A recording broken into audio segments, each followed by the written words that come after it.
10-28 case എനിക്കുണ്ട്. ഇതൊക്കെ ജനങ്ങൾക്ക് അറിയാം എന്ത് കേസാണെന്നുള്ളത്. ഞാൻ രാജിവെക്കുന്നതിന് മുമ്പ് ഒരു കേസും ഇല്ല, ഒരു പെറ്റി കേസ് പോലും ഇല്ലല്ലോ. അപ്പോൾ ഇഡിയുമായി ബന്ധപ്പെട്ട് ഇന്ന് വന്ന ഓർഡേഴ്സ്, കോടതിയിൽ നിന്ന് വന്ന ഓർഡർ ആശ്വാസകരമാണ്. ഇത് 2023 രജിസ്റ്റർ ചെയ്ത കേസാണ്. ഇങ്ങനെ നിരവധിയായ കള്ളക്കേസുകളുണ്ട്.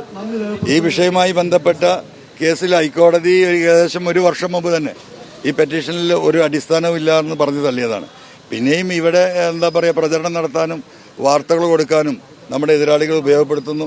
ഇപ്പോഴും ഇവിടെ ഈ മണ്ഡലത്തിൽ അവർക്ക് ഞങ്ങൾക്കെതിരെ പറയാനുള്ള കാര്യം, ഞങ്ങൾ ഈ നാടിന്റെ വികസനത്തിന്റെ പോരായ്മകളെക്കുറിച്ചും ജനങ്ങളുടെ ദുരന്തത്തെക്കുറിച്ചും സംസാരിക്കുമ്പോൾ അവർ നടത്തുന്ന റിയാസ് ടീം നടത്തുന്നത് വ്യക്തിപരമായിട്ടുള്ള ഹത്യക്കപ്പുറം ഒന്നും പറയാനില്ല.